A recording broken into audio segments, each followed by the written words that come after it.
So first off, SIEM is nothing more than an analytics platform. We start off by creating a funnel or a centralized point where all the log data can come into the SIEM, where it's queued and then starts becoming processed. As the data starts getting processed, it starts to provide structure around the data. It will enrich the data with additional information, and then it'll index the data, and finally, it makes the data usable for us to go on about our queries and searches. Now we're going to go ahead and segue over to the NIST framework. So NIST provides a holistic cybersecurity framework identifying 5 key areas to successful security operations. The first stage is the identify section. In the identify section, we're talking about what are my risks, what's the likelihood of a risk occurring, and what is the impact. We're doing what's called a risk analysis or a risk assessment. The next stage is the protection stage. This is where we're focusing on how do I protect myself from these threats. Then we have the detection stage, which is just that. How do I find threats? How do I detect a threat that's going on? Then we've got the respond phase. I found the threat. Now what do I need to do? And then finally, we've got the recover stage, which is going to be how do I restore functionality? And then this life cycle basically repeats itself, right? Maybe we didn't identify a threat early and we didn't protect ourselves from a threat, but we sure detected it whenever our systems went down. And then we responded to that threat and we recovered from that threat. And now we've identified the root cause and now we know that we've got this new threat that we need to protect ourselves against, and the life cycle continues. Now, let's go back to talking about cybersecurity technologies, right? So on the left, we're going to talk about security technologies. On the right, we'll talk about SIEM. So most security technologies operate in the protection and detection stages. This includes stuff like your antivirus, your IPSs, your firewalls, your web proxies, and your email proxies, right? They're all trying to protect us based on detection methods they have, such as signatures, DATs, blacklists, and access control lists. SIM, on the other hand, lives in the detection and the response stages, where we're looking at how do I detect stuff based off of dashboards, correlations, and alerts that we're building, and how do I respond to those threats with notifications that tell us what's going on so that we can get to taking action sooner. So now, why is this so important? So let's go ahead and review the various levels of technology. The first side of it we're going to talk about is network, where all things communicate. Then we're going to talk about hypervisors, which have been around for a while, but if you're not too familiar with what they are, a hypervisor is nothing more than a system designed to create operating systems, virtual operating systems. So when you hear virtualization, think a hypervisor creates that virtualized environment. And then the operating system is going to be stuff like your Androids, your iOSs, Macs, Windows, all these different systems that run applications. So with that in mind, the reason why it's so important to understand that is that on the network side, we're talking about firewalls, routers, switches, all these different communication type protocols that don't really care about code execution. They simply only care about how do I get data from point A to point B. The hypervisor level, again, we're not really talking about remote code at this point. We're talking about stuff like rogue systems, right? Someone spins up a new system on my environment. So we really care about what new machines are being created within our environment. Same thing with operating systems, right? We're talking about what systems are on our network that can communicate with one another.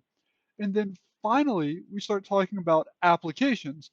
And I may have thrown you for a loop, right? You may have been thinking, okay, we're going to talk about Excel, Word, stuff like that. But in reality, all of these different applications are really compiled with underlying code underneath them. That code can be written in C++, C Sharp, VB, ASP. It can be written in a myriad of different languages. So because it can be done in all these different languages, at the end of the day, these executables or these applications, all they really do is run code to provide services and functionality. So whenever you think application, think about it from a code perspective, right? What is the code designed to do? And each one of those will tell us different pieces of information based on what it's designed to do. SMTP, email, will tell us about email addresses. It'll tell us about source messages, subject. It'll tell us that type of tidbits, attachments. Whereas Word will tell you that someone created a document, someone modified a document. It's not nearly as robust. So if we take a look at a traditional, this is just a redundant network, right? Pardon the limitations of what Visio stencils I can find here. But we've got different visibility groups. At the system level, we can see the applications that are running. It's really a wealth of knowledge because we've got the applications, we've got the operating system, we've got the local port information, the MAC addresses, the IP addresses. We've got all of this different information at our fingertips at the system level. So it's an abundance of data that's really, really useful. The next level that we've got is the local traffic level. This is where it's a little more limited because what we're going to end up seeing is that switches really only care about MAC addresses and IP addresses. It looks in its local ARP table and says, hey, I've got someone trying to talk to this IP address. Do I have an entry? I do on this port, so I'm going to forward it on to the right path, and these two guys can communicate across me. And likewise, if it doesn't, it's going to end up sending the data out over here to a router. And then we get into a new level of visibility, which is the internal traffic, right? Things that start crossing the network boundaries. So here we've got stuff like this system on the local user network at the system level wants to talk over here to either our file server, a website, application server, our email server, and the data is going to end up going into the switch, and then it's going to say, I don't know who he is, so he's going to go out this port and hit the router. The router's going to say, oh, hey, I've got you. He's over here. But the router does some very funny stuff when you start crossing from this segment over here to this segment over here. He actually translates the MAC address on the source MAC to this interface. So now whenever other switches talk, he actually will talk back to them on this interface. So now from this side of the fence, we're no longer going to see this MAC address here. We're going to see this MAC address here. And that's really painful from a security operations standpoint. But then the data is going to end up traversing over to this switch and say, okay, I've got that IP address. He's on this port, and I'm going to go talk to my web server. I'm going to talk to my different servers. And that's how the traffic flows, but we create this limited visibility here. And then finally, everything that's talking here, and this is one of the biggest pain points I've had in the cybersecurity field, we rely very heavily on firewalls. So when we take a look at perimeter traffic, the only traffic we see at the firewall is the traffic from this link here that's going outbound to the internet and the traffic here going out to the internet. All of this information that stays within these boundaries here, all of that information we remain completely ignorant of. And if you've spent any time in cybersecurity, you'll hear about like the MITRE ATT&CK framework, and you'll hear about lateral movement. Well, they basically have full range of lateral movement across all of this before we gain visibility and it actually crosses the firewall. At this point, we're talking about exfiltration. We're not talking about lateral movement or privilege escalation.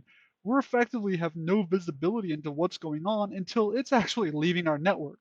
And to me, that's just a big no-no. So with that in mind, let's go ahead and talk about the benefits of the SIEM in this case. So it reduces our time to detect. It reduces our time to respond. It increases our operational awareness by seeing all of this different data going on at the same time.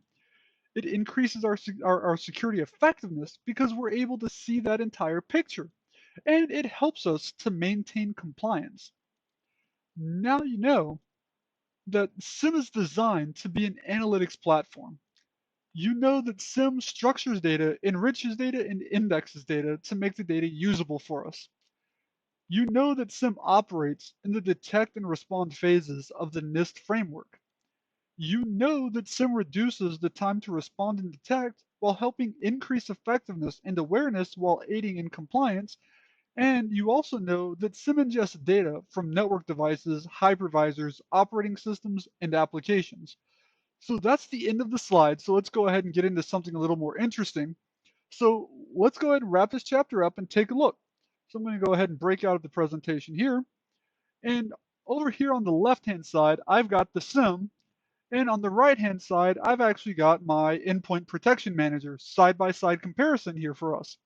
So on another screen that I'm not going to show you guys, I've got a traditional ICAR test file that I'm about to save. So on the count of three, I'm going to save this guy and we're going to see what ends up happening, right? So 3, 2, 1, save. I've just saved the malware. Now, if we go ahead and hit update and have this thing start updating, we've got the information here. On the right-hand side, we see the last time we had this guy was at 7:58 p.m. We'll refresh it a couple more times here. We still have no visibility. And just so you know, I actually launched one of these guys around 9:12 as well, and we still don't see it. So that was almost 30 minutes ago. Not being able to see that a virus was just executed and blocked on a system within 30 minutes, or rather 20 minutes, that's going to be really, really bad for anyone in security operations, right? We've already got the data in the SIEM. We don't have the data in our endpoint platform because it's got a delay between each check-in interval where it sends the data of what's detected, what's been found. It did a great job of protecting us, which is what we're paying for it to do, but we don't have visibility into what's going on. So we can't call up the user and say, hey, what were you doing beforehand? Did you open an email? Did you download an application? What did you do to get this bad thing in our network? And we can't interrogate the user. Maybe interrogate's not the right word, but let's face it, right? We all want to interrogate the users who bring bad stuff into our environment. So let's start looking at this data. This is the raw data that was sent to us, the message data. And you can see we've got like CS1 equals application on one, to CS2 label is signature ID, CS2's got a signature information. It's just a lot of different just data. How the SIM makes this actually really usable is that here we've got action, quarantine, application name. We can search on all of this different data. We can see that. And we saw how quickly it came in, so it really reduces our time to detect and our time to respond to what's going on. Now, also, how it increases our operational awareness, you may have seen as I was scrolling down, we've got this enrichment section. So we've got a lookup going on, right? So whenever it sees source BMPC, we went ahead and filled in the information for who owns BMPC, which is my machine. So BMPC is assigned to Ryan Fitzpatrick in a remote office in Rochester, Michigan, zip code 48307, and telephone number 555 doubt, so you guys can't call me. So this is how enrichment really makes our life a lot more friendly when using a SIM because we don't have those level of details. We have to start pulling pieces of data together from various systems, and that makes our life really, really, really difficult when we have to go that route. So now we're going to talk about how does it help us maintain compliance, right? Would you rather pull up this information here and start looking at all of this data and seeing what's going on in your environment one at a time to say, yep, we reviewed them? Would you rather do that? Or would you rather be able to say, all right, I'm going to go to a dashboard here and we'll go to sources and say, all right, these are the different sources coming into our network here. Let's take a look at activity by user. All right, this right here are the different accounts that have signed into the network. So we see administrators logged in a few times. We might want to track down who's using the local admin credentials. We see Ryan logged in. We've got some network service, local service. But we can say, yeah, we don't see any unknown logins that are going on, except maybe this guy here. I don't know who this CE2C5D31 dash is. So we might want to investigate that and say, yeah, we reviewed who those were and take a look at them. And over here, we've actually got Office 365, and we can see that Ryan at RLF Solutions is logged in. We can see that the sync between our DC on-prem and our Azure AD are synced together. And we can see that supported RLF Solutions is logged in. We can also quickly take a look and see, okay, Outlook.office365.com has been looked up quite a few times. Google's been looked up, GStatic, YouTube. So we can see all sorts of fun stuff going on what's actually being requested via DNS. And we can also see who our top talkers are with 192.168.2.12 being the top talker. And we can very quickly start looking up this information by just saying, let's see here, go back to search, source IP,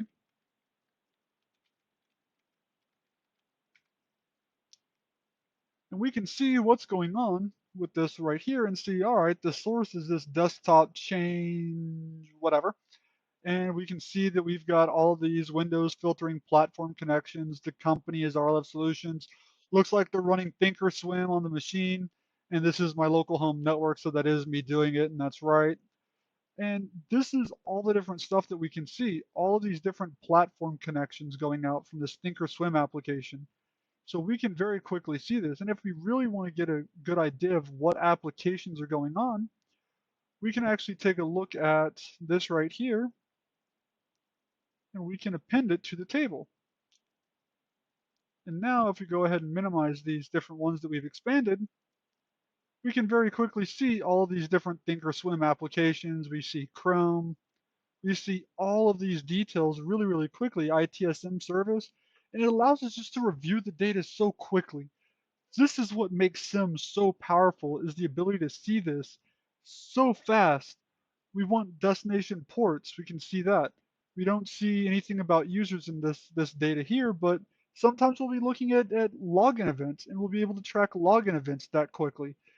So it's really awesome what SIM can do. And hopefully you're still looking forward and you're excited to build your SIM as we move forward in this. But for now, that's the end of this chapter. You've got a pretty solid foundation of what we're going to be talking about as we move